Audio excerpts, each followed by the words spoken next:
भारत का इतिहास मुगलों के बिना अधूरा है। मुगलों ने भारत में 300 सालों से भी अधिक समय तक राज किया।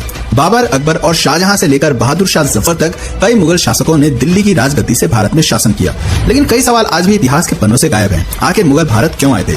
मुगलों ने भारत में अपना साम्राज्य कैसे स्थापित किया? राजपूतों और मराठाओं के रहते कैसे विदेशी ताकतों ने भारत में इतने लंबे समय तक राज किया? आखिर क्या है मुगलों के इतिहास की असली कहानी? आइए इसके बारे में थोड़ा डिटेल में समझते हैं। दोस्तों, अगर बाबर हिंदुस्तान न आता तो भारत में मुगल साम्राज्य की स्थापना नहीं होती। भारत में कभी लाल किला, ताजमहल जैसी भव्य इमारतें न देखने को मिलती। बाबर का असली नाम जहीरुद्दीन मोहम्मद था। उसका जन्म 14 फरवरी 1483 को फरजाना में हुआ था। फरजाना आज के समय में उज्बेकिस्तान के अंतर्गत आता है। बाबर को तैमूर और चंगेज खान का वंशज भी माना जाता है। केवल 12 वर्ष की उम्र में ही बाबर ने फरजाना की राजगद्दी संभालनी शुरू कर दी थी। ये बात बाबर के कुछ रिश्तेदारों और अंकल को रास नहीं आई और उन्होंने बाबर को हटाने के लिए षड्यंत्र बनाने शुरू कर दिए। बाबर को फरजाना और समरकंद से बेदखल कर दिया गया। कई सालों बाद साल 1504 में बाबर ने अफगान की राजधानी काबुल को जीत लिया और अपनी सत्ता स्थापित की। लेकिन बाबर सिर्फ काबुल से संतुष्ट होने वाला नहीं था, वो अपने साम्राज्य का विस्तार करना चाहता था।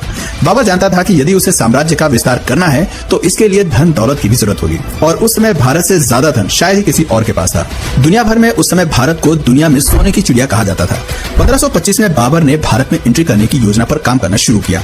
भारत को गुलाम बनाने और यहाँ राज करने के उद्देश्य से उसने भारत का रुख किया। उस समय हिंदुस्तान में लोधी वंश का राजा इब्राहिम लोधी का शासन चल रहा था। इसके अलावा राजस्थान में राजपुताना का शासन चल रहा था, तो वहीं साउथ में विजयनगर अंपायर अपने पैर पसार रहा था। इब्राहिम लोधी बहुत सनकी था। उसे कुर्सी से हटाने के लिए उसके चाचा अलाउद्दीन लोधी और पंजाब के गवर्नर दौलत खान ने एक प्लान बनाया और काबुल से बाबर को भारत आने का निमंत्रण दिया।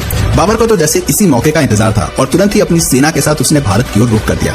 15 दिसंबर 1525 को उसने सिंधु नदी पार की। बाबर के पास सिर्फ 12,000 की सैनिकों की टुकड़ी थी।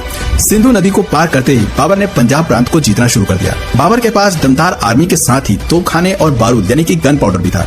बैटल ऑफ पानीपत भारत की धरती पर लड़ा गया पहला युद्ध था जिसमें गन पाउडर का इस्तेमाल किया गया था। बाबर एक कुशल आर्मी कमांडर भी था। उसे युद्ध का बहुत अच्छा खासा तजुर्बा था। साथ ही उसकी स्ट्रेटजी भी कमाल की थी। वहीं दूसरी ओर इब्राहिम लोधी के पास 1 लाख सैनिकों की विशाल आर्मी थी जिसमें पैदल सैनिक, हाथी, घोड़े, बैलगाड़ियां सब कुछ थी। इतनी बड़ी सेना को देखकर भी बाबर का हिम्मत डगमगाया नहीं। वो काफी बहादुर योद्धा माना जाता था। काबुल सहित पूरे अफगानिस्तान और उज्बेकिस्तान में आज भी बाबर को एक महान योद्धा के रूप में जाना जाता है। कई जगह उसके पुतले भी लगे हैं। वहाँ के लोगों को बताया जाता है कि बहुत कम सेना के साथ बाबर ने भारत पर फतह हासिल की थी। पानीपत दिल्ली से करीब 60 किलोमीटर की दूरी पर स्थित है और वर्तमान समय में हरियाणा का एक जिला है।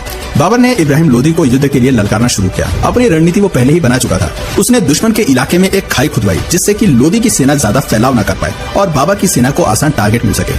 बाबर की सेना के कुछ लोगों ने कहा कि हमें वापस लौट जाना चाहिए, लेकिन बाबर ने वापस जाने से साफ इनकार कर दिया। उसने कहा कि हम इतने दूर आए हैं तो अब दिल्ली जीते बिना वापस नहीं लौटेंगे। बाबर अपनी सेना की प्लानिंग बहुत अच्छी तरीके से करता था। सबसे आगे स्काउट्स खड़े होते थे जो दुश्मन सेना की खबर बाबर तक पहुंचाते थे। उसके पीछे बैलगाड़ियां लाइन से खड़ी कर देता था। सभी बैलगाड़ी को चमड़े की बेल्ट से बांध दिया जाता था और उनमें थोड़ा थोड़ा गैप छोड़ दिया जाता था। उन गैप्स में सैनिक तीर कमान लेकर खड़े होते थे और बीच में थोड़ी थोड़ी दूरी पर ही तोपखाने भी तैनात कर दिए जाते थे। सैनिकों के पास जो तीर कमान होते थे वो भी कोई साधारण नहीं थे। उनकी डोरी खींचने में ही काफी ताकत लगती थी। एक तीर 600 मीटर की दूरी तक जा सकता था जो करीब 7 फुटबॉल के स्टेडियम के बराबर है। हर 5 सेकंड में सैनिक तीर चला सकता था और एक तीर 4000 पाउंड का फोर्स क्रिएट कर सकता था। बाबर के पास एक वेल ऑर्गेनाइज्ड आर्मी थी। दूसरी ओर लोधी की सेना ने भी मैदान में डेरा डाल दिया जिसमें 1 लाख से अधिक सैनिक थे। लेकिन इतिहासकारों ने लोधी की सेना को सेना न कहकर बल्कि मेले का नाम दे दिया। बाबर और लोधी दोनों ही सामने वाली सेना के पहले आक्रमण करने का इंतजार कर रहे थे। बाबर जानता था कि उसने पहले अटैक किया तो उसके जीतने की संभावना कम हो जाएगी।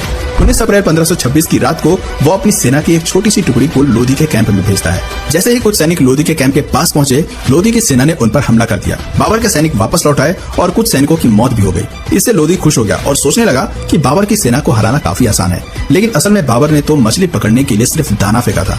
21 अप्रैल 1526 की सुबह लोधी की सेना ने बाबर की सेना पर अटैक कर दिया। लोधी की सेना बाबर के सैनिकों द्वारा बनाए गए ट्रेंच में गिर गई। वहाँ से बाहर निकलने में उन्हें जितना समय लगा इतनी देर में बाबर ने तोप चलाने का आदेश दे दिया। लोधी ने सेना में सबसे आगे 300 हाथी तैनात किए थे। उसे लग रहा था कि हाथी जल्दी ही सामने वाली सेना को पछाड़ देंगे, लेकिन होता इसके बिल्कुल विपरीत है। तोपखानों की आवाज से हाथियों ने अपना संतुलन खो दिया और अपनी ही सेना को नुकसान पहुंचाना शुरू कर दिया। अपनी ही सेना के कई सैनिकों को हाथियों ने कुचल कर मार दिया। साथ ही तोपखाने से भी उनकी सेना को नुकसान पहुंच रहा था। थोड़ी ही देर में बाबर की पूरी सेना लोधी पर हावी होती नजर आई। कई घंटों तक युद्ध जारी रहा। शाम होते ही लोधी मारा गया और उसका कटा हुआ सिर बाबर के सामने पेश कर दिया गया। इस युद्ध के बाद बाबर को अच्छी खासी धन दौलत मिली। इतिहासकारों का कहना है कि बाबर ने जीता हुआ सारा धन जनता में बंटवा दिया था और इसके बाद जनता ने खुश होकर कलंदर नाम की उपाधि उसे दे दी। सन 1526 में 43 साल की उम्र में बाबर ने दिल्ली में मुगल सल्तनत की स्थापना की।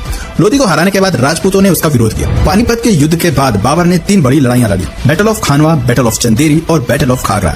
उसने इन सभी लड़ाइयों में जीत हासिल की, लेकिन 26 दिसंबर 1530 को उसकी मृत्यु हो गई। मृत्यु के बाद बाबर को पहले तो आगरा में दफनाया गया, लेकिन उसकी अंतिम इच्छा के मुताबिक बाद में उसे काबुल में दफना दिया गया, जहां बागे बाबर नाम से उसका मकबरा आज भी बना हुआ है। बाबर के बाद हुमायूं को दिल्ली का बादशाह बनाया गया। हुमायूं के 3 और भाई भी थे और उन्हें भी अलग अलग राज्य सौंप दिए गए थे। हुमायूं काफी शांत स्वभाव का बादशाह माना जाता था और कोई भी फैसला हमेशा सोच विचार करने के बाद ही लिया करता था। लेकिन वहीं हुमायूं के भाइयों का दिमाग हर वक्त षड्यंत्र में लगा रहता था। तीनों भाई मिलकर ये योजना बनाते थे कि कैसे हुमायूं से दिल्ली का तख्त हासिल किया जाए और कई बार भाइयों के बीच में जंग भी हुई। हुमायूं पर कई बार जानलेवा हमले भी हुए। सन 1539 में चौसा में हुमायूं की भीषण लड़ाई हुई और 1540 में बिलग्राम में भी हुमायूं को युद्ध करना पड़ा। इस युद्ध में हुमायूं की हार हुई और शेरशाह जीत गया और युद्ध में हार के कारण हुमायूं को अपनी जान बचाकर भारत से भागना पड़ा। कुछ समय तक वो सिंध में भेष बदल कर रहा। हुमायूं ने हमीदा बानो से शादी की और मोहम्मद जलालुद्दीन अकबर को जन्म दिया। करीब 15 साल तक भारत से बाहर रहते हुए हुमायूं ने अपनी एक विशाल सेना तैयार कर ली थी। साल 1555 में हुमायूं को फिर से दिल्ली फतेह करने में कामयाबी मिल गई, लेकिन इसी वर्ष लाइब्रेरी में सीढ़ियां चढ़ते वक्त उसका पैर फिसल गया और उसकी मौत हो गई। हुमायूं की मौत के बाद मुगल साम्राज्य लड़खड़ा गया और राजा हेमू ने दिल्ली पर आक्रमण कर दिया। उस समय अकबर की उम्र केवल 12 साल की थी, पर वो राजा हेमू की सेना के आगे कुछ नहीं कर पाया। लेकिन मुगलों के पास एक वफादार सेनापति था जिसका नाम बैरम खान था। बैरम खान ने एक सेना तैयार की, अकबर को युद्ध कौशल की जानकारी दी और 1556 में पानीपत की दूसरी लड़ाई में राजा हेमू को हरा दिया। 13 साल की उम्र में अकबर दिल्ली के तख्त पर विराजमान हो गया। अकबर एक धर्मनिरपेक्ष राजा माना जाता था। उसने राजा बनते ही लोगों का दिल जीतना शुरू कर दिया। 1568 में उसने चित्तौड़ को जीता, लेकिन इसके लिए अकबर को कड़ी मेहनत करनी पड़ी। दिल्ली जीतने के बाद अकबर किसी भी तरह से राजस्थान को जीतना चाहता था, क्योंकि राजस्थान के राजपूत काफी बहादुर माने जाते थे और अकबर जानता था कि यदि राजस्थान को जीत लिया तो पूरे हिंदुस्तान को जीतना फिर ज्यादा मुश्किल नहीं होगा। राजस्थान के कारीगरों को हथियार बनाने में महारत हासिल थी। वहीं अकबर की सेना दमशिक स्टील के बने हथियार इस्तेमाल किया करती थी, जो खासतौर पर जंग में दुश्मन का सीना छलनी करने के लिए ही बनाए जाते थे। अकबर अपने हाथियों को भी जीरा बख्तर नाम के लोहे का कवच पहनाया करता था। उसे हाथियों का बहुत शौक था। किसी को मौत की सजा देनी होती थी तो उसे हाथी के पैर के नीचे कुचलवा देता था। चित्तौड़ राजस्थान का सबसे मजबूत साम्राज्य था। चित्तौड़ का किला एक अभेद किला माना जाता था। वहां तक पहुंचने के लिए अकबर ने एक प्लान बनाया। उसने एक सुरंग खोदी जिसके जरिए उसके सैनिक किले तक पहुंच गए। चित्तौड़ का किला एक पहाड़ी पर था, वहां तक सीधे नहीं पहुंचा जा सकता था। दूर से ही चित्तौड़ के सैनिक दुश्मन को देख लेते थे और ऊपर से तीरों की बौछार कर देते थे। लेकिन अकबर के सिर पर जीत का भूत सवार था और लगातार प्रयासों के बाद 25 फरवरी 1568 के दिन उसने चित्तौड़ का दुर्ग जीत लिया। इस जीत के बाद उसका साम्राज्य 25 लाख वर्ग किलोमीटर एरिया में फैल गया था। उसकी सेना ने मैच लॉक बंदूकों का इस्तेमाल करना भी शुरू कर दिया, जो दूर से ही दुश्मन की सेना में आतंक मचाने के लिए जाना जाता था। अकबर की कई बंदूकें आज भी म्यूजियम्स की शान बढ़ा रही हैं। अकबर को आर्किटेक्चर का भी काफी शौक था। उसने दिल्ली से 250 किलोमीटर दूर और आगरा से करीब 40 किलोमीटर दूर फतेहपुर सिकड़ी नाम का एक शहर बनवाया। इस शहर में कई बाग और महल उसने बनवाए। वो अपनी राजधानी यहाँ पर शिफ्ट करना चाहता था। फतेहपुर में पानी की कमी न हो इसके लिए डैम बनवाए और किले तक पानी पहुंचाने के लिए इंजीनियर्स की मदद से मशीनों का निर्माण कराया। वो मशीन उस समय इंजीनियरिंग का बेजोड़ नमूना थी। कहा जाता है कि अकबर ने खुद शहर का नक्शा तैयार किया था और शहर बनाने में उसने खुद भी मजदूरों के साथ कुछ दिन काम भी किया था। 16 साल फतेहपुर सिकड़ी को बसाने में लगे, लेकिन ये शहर बहुत जल्द वीरान हो गया। दोस्तों, अकबर एक अनपढ़ मुगल बादशाह था। उसने हिंदुओं पर लगने वाले जजिया कर समाप्त कर दिए थे। साल 1605 में अकबर की फूड पॉइजनिंग के कारण उसकी मौत हो जाती है। अकबर के बाद सलीम के हाथ में दिल्ली की कमान आई। सलीम असल में एक अय्याश किस्म का व्यक्ति था। सलीम को अपना नाम भी पसंद नहीं था और उसने अपना नाम बदलकर जहांगीर रख लिया। जहांगीर को अन्यायी लोगों से सख्त नफरत थी। गुनहगारों को सख्त से सख्त और क्रूर से क्रूर सजा दिया करता था। जहांगीर ने अपने जीवन काल में कुल 20 शादियां की थी। मानबाई सबसे मशहूर रानी हुई, लेकिन जहांगीर सबसे ज्यादा प्रेम नूरजहां से किया करते थे। जहांगीर के शासनकाल में ही अंग्रेजों ने भारत में आकर ईस्ट इंडिया कंपनी की स्थापना की थी और व्यापार करने की इजाजत मांगी थी। 20 बीवियों से जहांगीर की कई संतानें हुई, लेकिन उसका केवल एक पुत्र ही जीवित रहा, जिसका नाम खुर्रम खान उर्फ शाहजहां रखा गया। सन 1627 में जहांगीर की मौत के बाद शाहजहां दिल्ली का बादशाह बना। शाहजहां के शासनकाल में दिल्ली सहित पूरे हिंदुस्तान ने तेजी से तरक्की की। दुनिया का 1/4 सामान का प्रोडक्शन केवल भारत में ही हो रहा था। आर्थिक तौर पर दिल्ली मजबूत होता गया। आर्ट और आर्किटेक्चर को भी उस दौर में काफी बढ़ावा मिला। मोती मस्जिद, विश्व प्रसिद्ध ताजमहल, दिल्ली का लाल किला, दीवाने आम और दीवाने खास जैसे कई नायाब नमूनों का निर्माण शाहजहां ने करवाया था। शाहजहां ने अपने लिए एक मयूर सिंहासन भी बनवाया था जिसमें कई बेशकीमती हीरे जड़े हुए थे। लेकिन 1639 में ईरान के राजा नादिर शाह ने युद्ध में शाहजहां को परास्त कर दिया था और इसके बाद नादिर शाह अपने साथ मयूर सिंहासन वापस ले गया था। शाहजहां जब बूढ़ा होने लगा तो उसने अपना राजपाट बेटों को सौंपने का फैसला किया। शाहजहां ने अपने बड़े बेटे दारा शिकोह को दिल्ली की राजगद्दी सौंपी। दारा शिकोह सभी धर्मों का आदर किया करता था और एक न्यायप्रिय राजा था। लेकिन दारा शिकोह के राजा बनते ही शाहजहां के तीसरे बेटे औरंगजेब को हजम नहीं हुई। औरंगजेब ने सन 1658 में अपने भाई के खिलाफ युद्ध छेड़ दिया और दिल्ली का बादशाह बन गया।